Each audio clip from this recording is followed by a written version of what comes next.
Eu gostaria que você pegasse a sua Bíblia para você compreender o que Deus colocou no meu coração para a gente conversar com os irmãos hoje. Podem ficar assentados, nós já vamos entrar direto no texto. Deus abençoe e obrigado pela deferência à palavra de Deus. Tenho a convicção de que a nossa vida ela é moldada por meio da palavra de Deus. Quando nós vamos ouvindo a palavra, a gente vai entendendo o que a palavra vai dizendo para a gente vai mudando. A gente vai tendo uma claridade na mente e a gente vai entendendo aquilo que Deus quer com a gente. Eu gostaria de estar lendo um texto com vocês. Nós vamos até ler ele projetado. Pode colocar para nós aí, Denis. Provérbios, capítulo 18, verso 21. Nós vamos ler alguns versículos para nós conversar sobre esse assunto. A morte e a vida estão no poder da língua, e aquele que ama comerá do seu fruto. Só esse versículo. A morte e a vida estão no poder da língua, e aquele que a ama comerá do seu fruto. A princípio, parece um texto isolado, porém, é um texto que foi escrito por alguém que já tinha uma experiência de vida.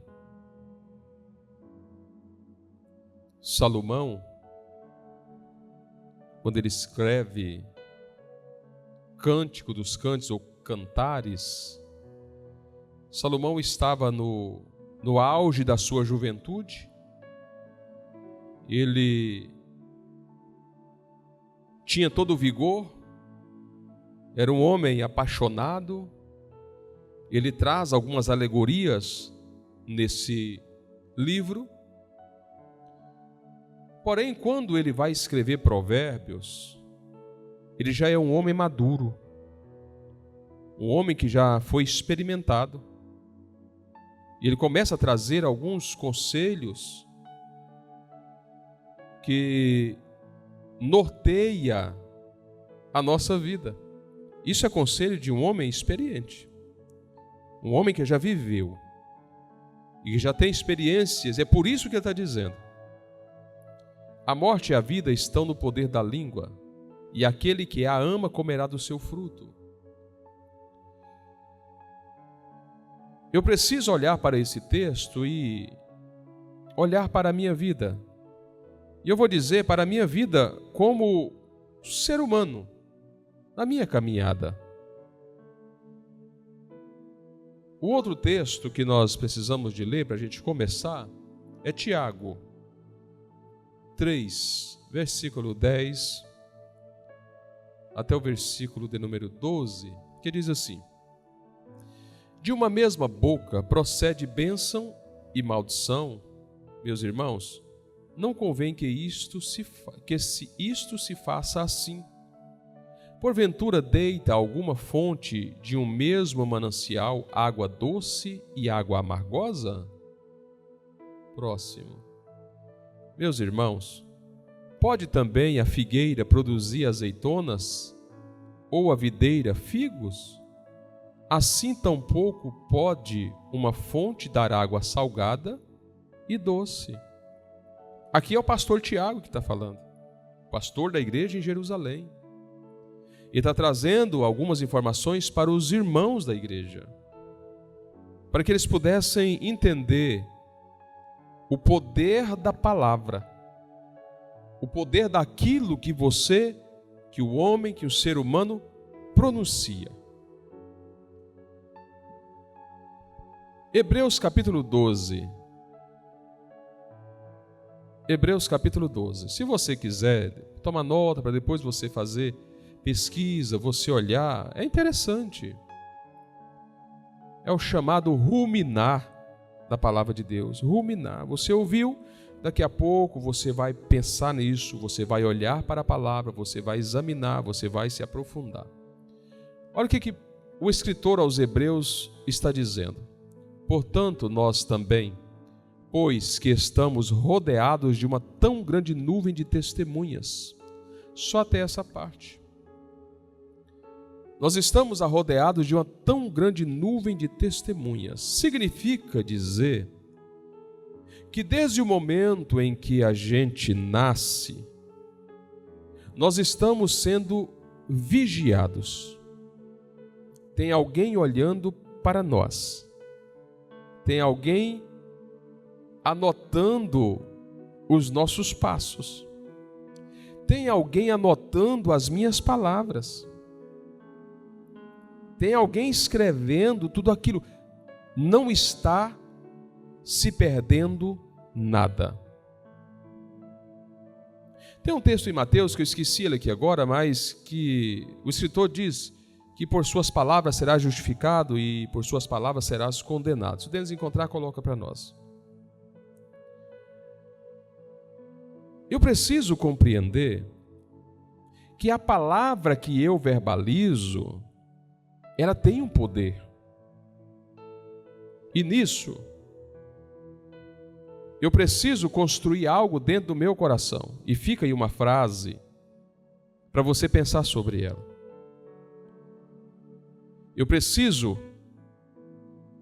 Eu não posso falar tudo o que penso, mas preciso pensar em tudo o que falo, ou que vou falar. Eu não posso falar tudo o que eu penso, mas eu preciso pensar em tudo o que eu vou falar.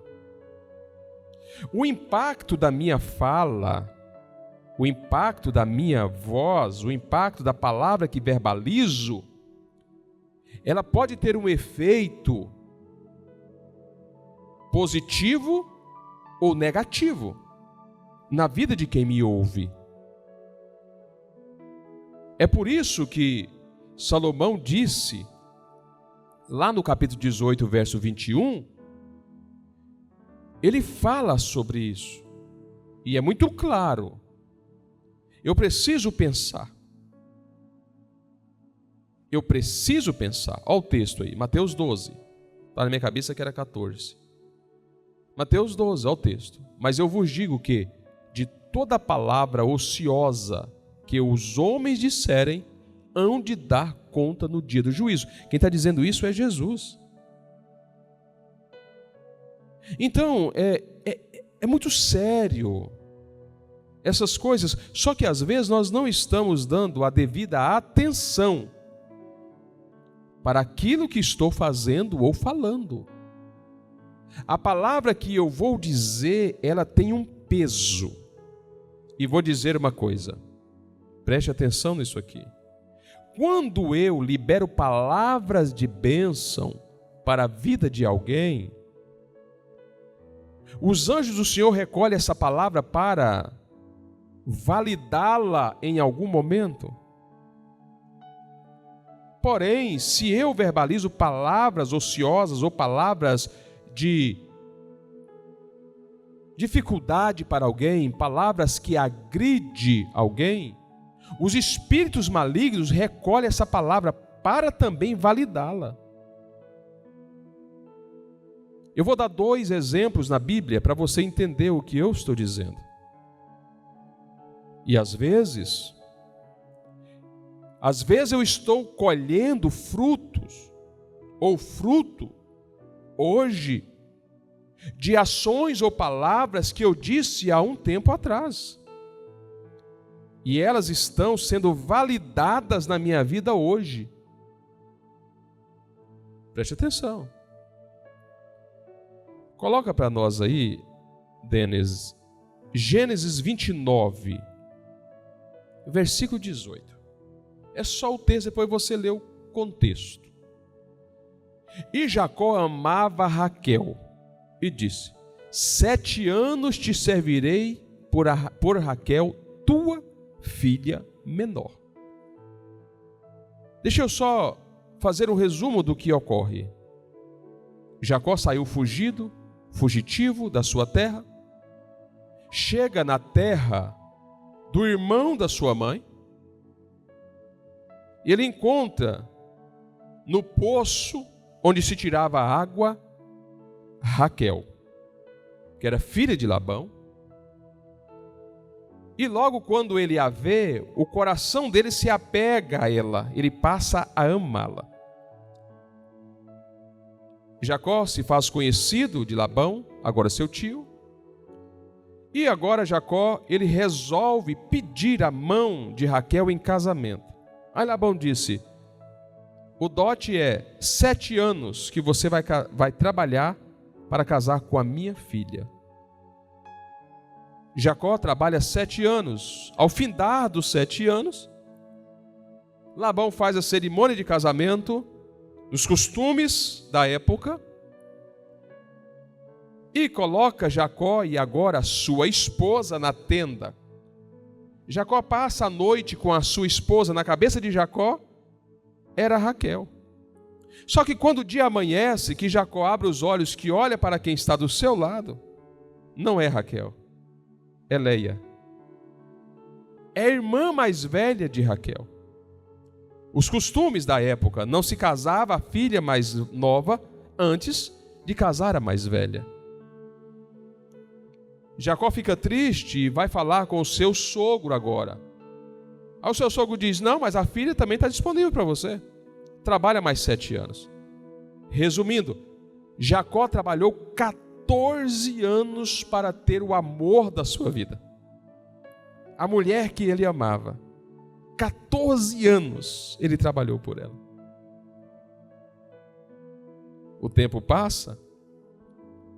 Jacó fica nas dependências do seu sogro durante 20 anos. Lá no capítulo 31 do Gênesis, Deus aparece a Jacó e manda ele voltar para a terra de seus pais. Labão, o sogro de Jacó, estava cuidando das ovelhas, fora do arraial onde eles moravam. Jacó, conhecendo bem o seu sogro, pega as suas 2 esposas, suas 2 servas, pega os seus filhos, pega os seus bens, os seus animais e começa a caminhar em direção à terra de seu pai.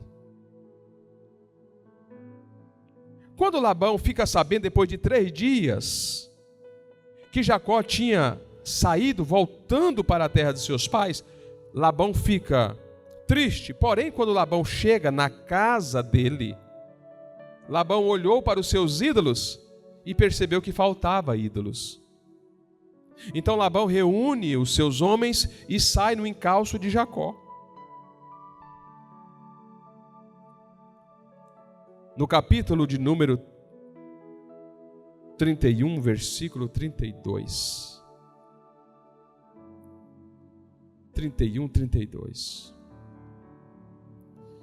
Quando Labão ele se aproxima de Jacó, lá no monte de Gileade, Labão estava furioso. Só que antes, na noite anterior, Deus aparece para Labão em sonho e disse: não fala nada que agrave Jacó. Então Deus advertiu Labão para que ele não fizesse mal a Jacó. Mas Labão estava indo não para recolher ou ir atrás das suas filhas, dos seus netos. Labão estava indo atrás dos ídolos. Preste atenção para você compreender. Labão agora encontra Jacó. Labão está chateado. E Labão diz: não bastava, está no texto, não bastava você ter tirado de mim as minhas filhas, os meus filhos, você também roubou os meus ídolos. Aí Jacó não tinha feito nada disso. Jacó agora libera uma palavra, preste atenção nisso aqui. Jacó libera uma palavra. Versículo de número 32. Olha o que ele fala: com quem achares os teus deuses, esse não viva. Jacó liberou uma palavra de morte para dentro da sua casa. Só que Jacó não sabia que a esposa amada, que ele havia trabalhado 14 anos por ela, tinha roubado os ídolos do seu pai. Labão procurou nas tendas onde estavam os seus ídolos e não tinha encontrado. Raquel, sabendo que seu pai tinha ido buscar, ela colocou os ídolos em um local e sentou em cima. Quando seu pai chegou na tenda para revistar a tenda, ela disse: pai, se o senhor me permita, eu não vou ficar de pé, porque eu estou no tempo do costume das mulheres. Ou seja, eu estou no meu período menstrual. Se o senhor me permita, eu vou ficar sentado. Só que ela não estava no período menstrual e ela estava em cima dos ídolos. A palavra, ela foi liberada. Jacó liberou uma palavra de morte para dentro da sua casa. Pastor, mas Jacó não sabia. Ok, mas a palavra foi liberada. E aí existe um ponto que eu quero considerar com vocês.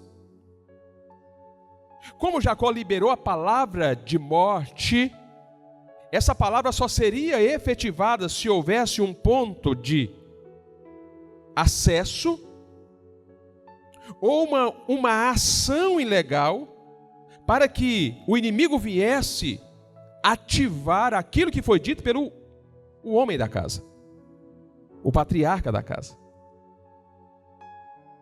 Qual era o ponto de ilegalidade que foi ativado? O furto. Raquel havia furtado. Mas se você perceber, quando Jacó ele vai dialogar com o seu sogro a respeito disso, porque ele está indignado, porque o seu sogro está o acusando de algo que ele não tinha feito, mas a sua esposa tinha feito. E ele não sabia. Jacó libera a palavra no momento de precipitação. Preste atenção numa coisa aqui. Todas as palavras contrárias que normalmente as pessoas liberam em direção a outra, libera exatamente em momentos de precipitações. Momentos de raiva, momentos de ira, momentos de angústia, momentos em que a pessoa não consegue se conter. E ela fala palavras que vai agredir o outro, mesmo que não agrida naquele momento, mas se houver um ponto de acesso, o inimigo vai fazer com que aquilo se torne válido. Jacó liberou a palavra de morte. Raquel, por sua vez, liberou a porta para a efetivação dessa palavra.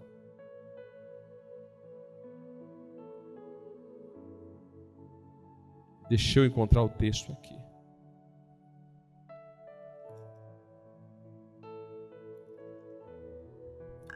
Logo na sequência,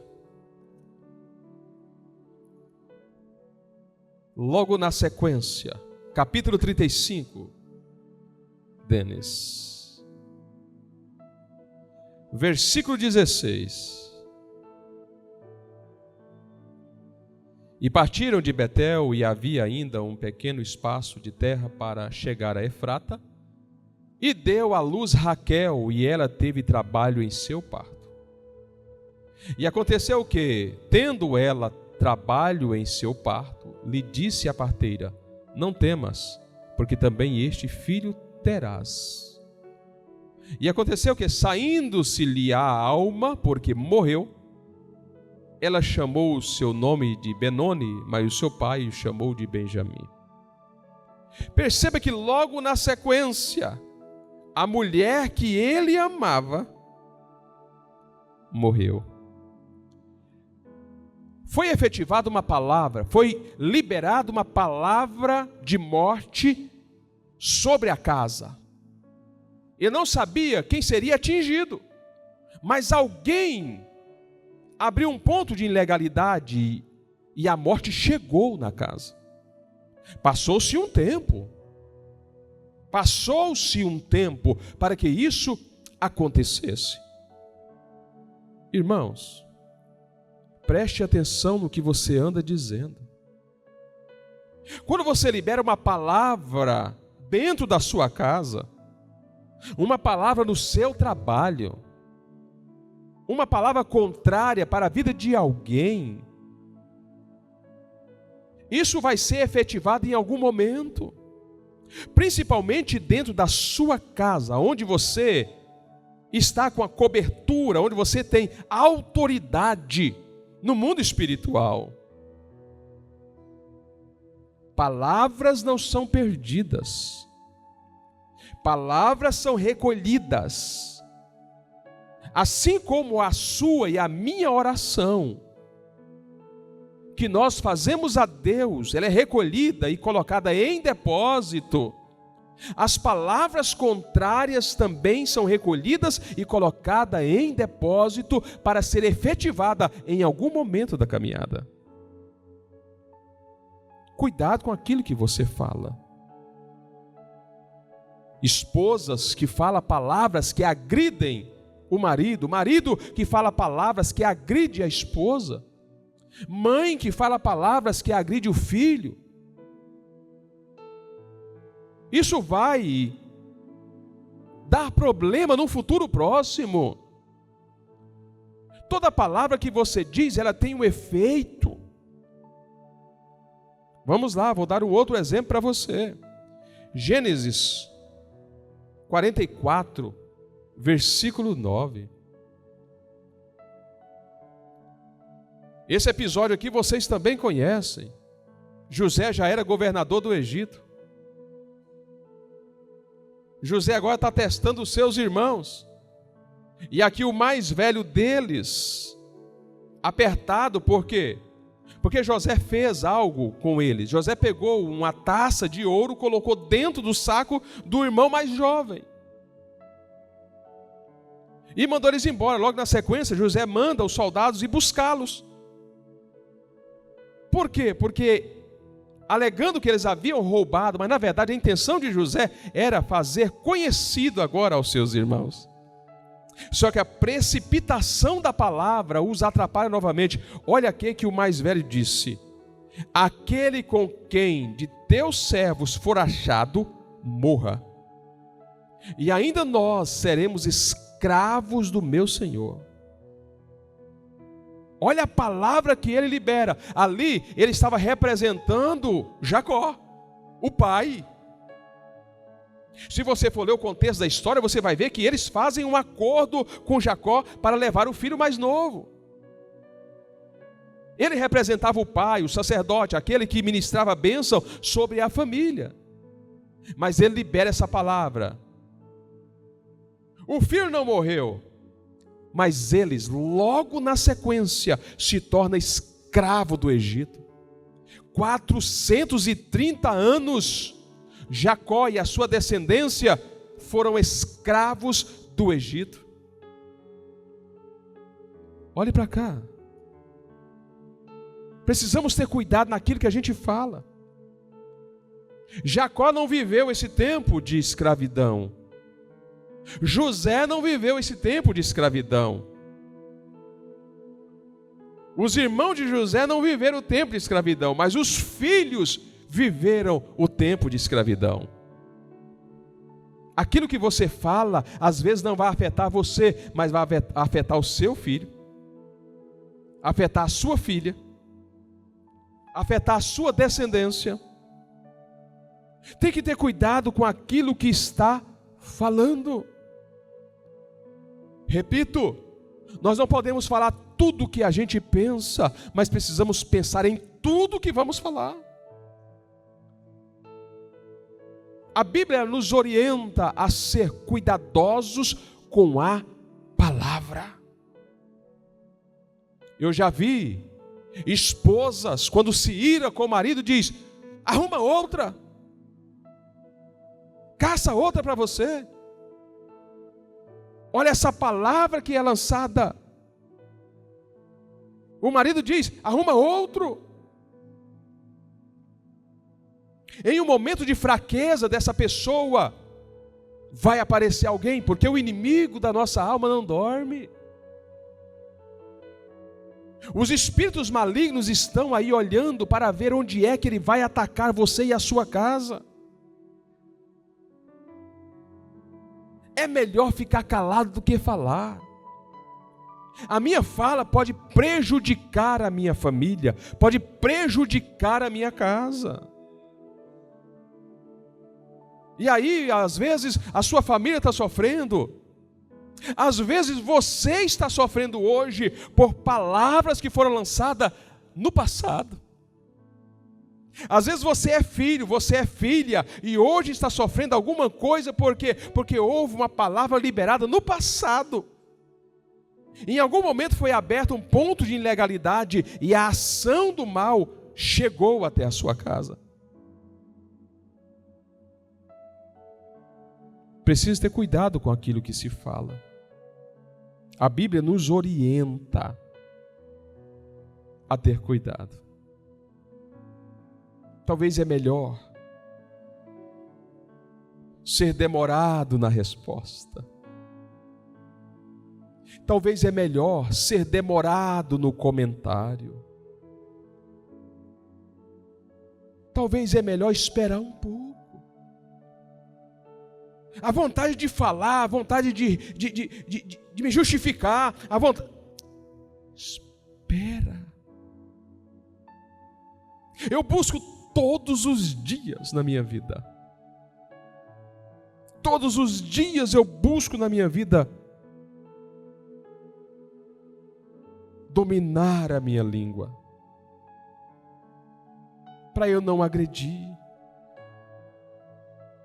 para eu não liberar uma palavra que vai trazer prejuízo à minha casa, à minha família, para eu não trazer prejuízo ao meu ministério, para eu não trazer prejuízo às pessoas que estão à minha volta. Gente, eu tenho um exemplo muito próximo da minha casa. Eu lembro quando eu era adolescente, os meus vizinhos que até hoje estão lá. Meu Deus, como aquele pai liberava palavras que machucavam aquele povo.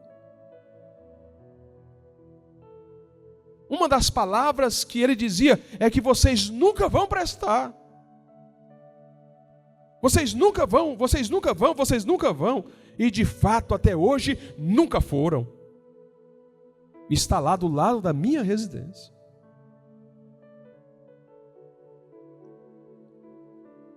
Ao invés de liberar uma palavra que agride, uma palavra que vai causar um prejuízo, libere uma palavra de bênção. Se você vai falar alguma coisa contra o seu cônjuge, ao invés de você falar algo que você sabe que pode criar um ponto de contato para a ação maligna, se você não tem palavra sábia, fique calado, fica calada, mas não fale. Nós temos o ímpeto, a vontade de falar. Eu lembro de uma convenção nacional que nós fomos. Eu não sei se o Denis estava nessa convenção. Foi em Brasília, onde um escritor aqui do Brasil escreveu um livro. Eu acho que o senhor estava nessa convenção, acho que o senhor estava também lá em Brasília. Um escritor escreveu um livro e o tema do livro era, a capa do livro era, tinha um desenho de uma árvore e o tema era, o Brasil é uma árvore apodrecida. Aquele rapaz, ele pegou, conseguiu conversar, se ajeitou, se alinhou e fez com que esse livro chegasse nas mãos do bispo Dr. Manuel Ferreira. Na época ele estava bem lúcido. Quando o bispo leu aquele tema, eu nunca vi o bispo tão bravo como eu vi aquele dia. Ele pegou o livro e disse assim: o meu Brasil não é árvore apodrecida. Eu aconselho a todos vocês que estão na convenção a não comprar este livro. Porque o Brasil não é uma árvore apodrecida, é a nossa pátria. É o lugar onde Deus nos fez nascer. Ele já entende o que eu estou dizendo para você. Às vezes você diz: a minha casa não presta, o meu carro não presta, isso não vale nada. E você começa a liberar palavras que vai arrebentar com aquilo que Deus já colocou em suas mãos. Os meus vizinhos não prestam, esse prefeito não presta, esse presidente não presta, e a gente começa a liberar palavras. Nós que somos a igreja de Jesus, nós fomos chamados e lavados para liberar palavras de bênção. Se nós fôssemos levar ao pé da letra tudo o que a Bíblia diz que é o que nós temos que fazer, ao invés de falar mal do presidente da República hoje, nós estaríamos de joelhos dobrados orando por ele. Porque é assim que a palavra do Senhor diz. O apóstolo Paulo diz: orai pelas autoridades, porque elas são constituídas por Deus. Ninguém chega lá se Deus não permitir. Mas nós, eu vou dizer de mim, mas eu e a minha boca grande, eu digo: não presta, é ladrão, é isso, é aquilo, posto, reposto, transmito, falo, sendo que o meu papel é outro. Meu papel é de orar e dizer: Deus abençoe o presidente da República, Deus abençoe o governador do estado, Deus abençoe o prefeito da cidade, por mais que eles estão fazendo o errado, mas o meu papel não é julgar, o meu papel é liberar a palavra de bênção. Se eu compreendo isso, eu vou eliminar da minha vida e da minha casa a possibilidade de uma ação maligna que vai me fazer sofrer no amanhã. Como é que você está lidando com a sua fala? Como é que você está lidando? Você ainda fala bastante? Você consegue ficar calado? Consegue ficar calada? Você ainda fica replicando, fica falando, se justificando porque você tem razão? É o conselho que a Bíblia nos dá hoje. Vamos ter cuidado com aquilo que a gente está falando. Vamos ter cuidado com aquilo que a gente está verbalizando dentro da nossa casa, ou onde quer que a gente esteja. A Bíblia diz: em tudo dai graças. Em tudo dai graças. Está difícil? Dê graças a Deus. Está com problema? Dê graças a Deus. Em tudo dai graças.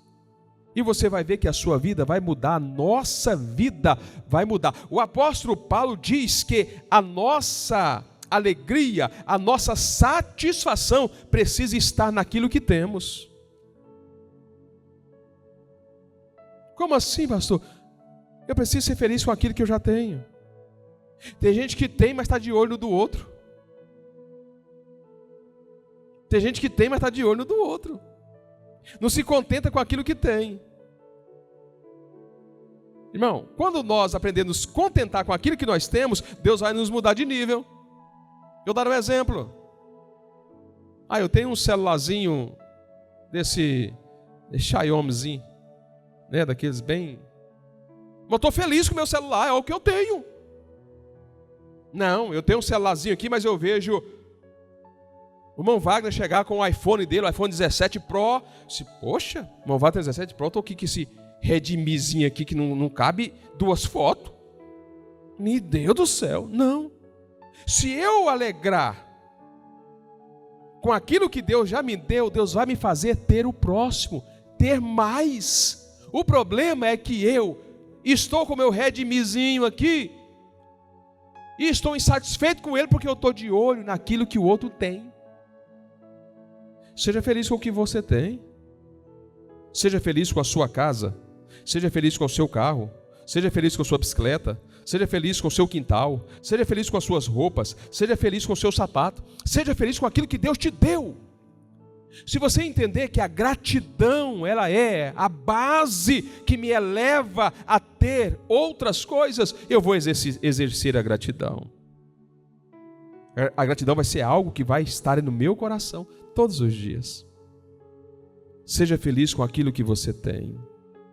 Seja feliz com aquilo que você tem. Seja feliz, seja satisfeito com aquilo que Deus te deu. Muito bem, meu obreiro.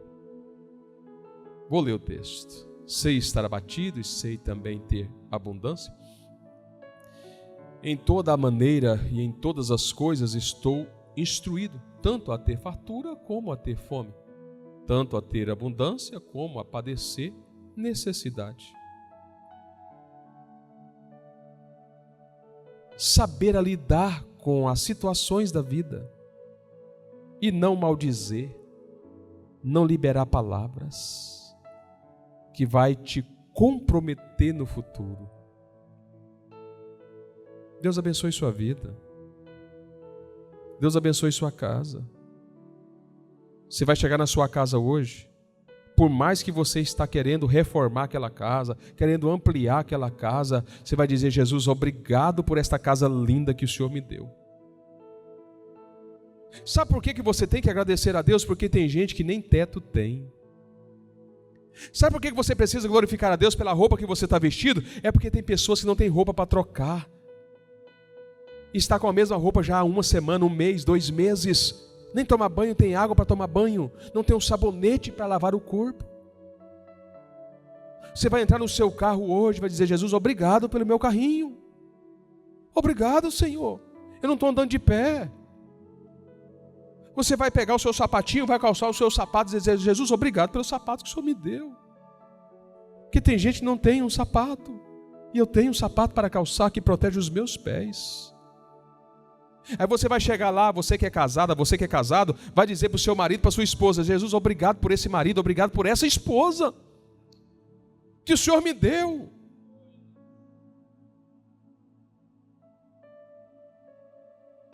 Agradeça a Deus pelos filhos que você tem. Tem gente que só reclama. Os meninos não podem bagunçar uma coisinha dentro de casa que é um peteco. Se derramar um caroço de arroz, a casa cai. Você tem que dar glória a Deus porque os seus filhos estão vivos. Tem que dar glória a Deus porque o seu marido está lá, a sua esposa está lá. Dê glória a Deus por aquilo que você tem. Não reclame. Não libere palavras que vai te comprometer.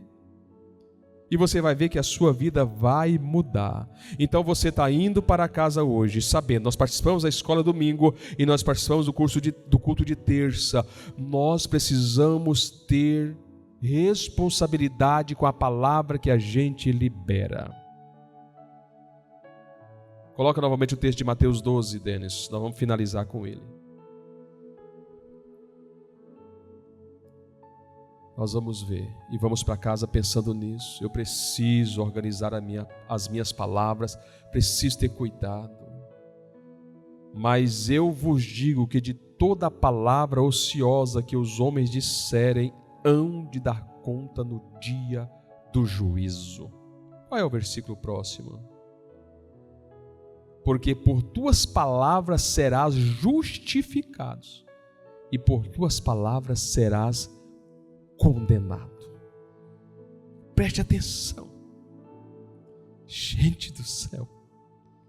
Quando eu olho para isso, eu preciso dobrar os meus joelhos e dizer: Jesus, me perdoa, porque eu já falei tanta coisa que não precisava. Já liberei tantas palavras que não precisava. Quantas vezes eu já orei dizendo: Senhor, é no nome de Jesus que eu retiro todas essas palavras que eu disse, e no nome de Jesus eu fecho todas as portas de ilegalidades que foram abertas no mundo espiritual através das palavras que eu proferi. Porque acreditem vocês, vai acontecer. Se não resolver, vai acontecer.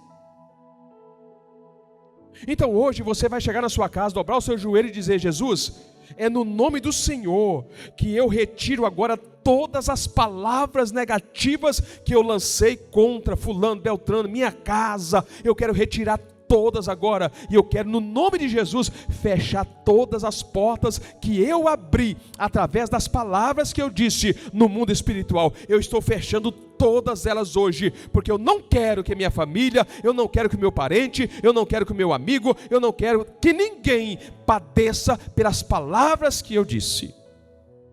E você vai ver que o nosso Deus, que é perdoador, vai perdoar você, vai fechar essas portas de ilegalidade, e essas palavras vão perder a validade e não vai ter efeito. Faça isso e você vai ver que a sua vida vai ser bem melhor do que já está sendo, no nome de Jesus. Que Deus abençoe sua vida, que Deus abençoe a sua casa.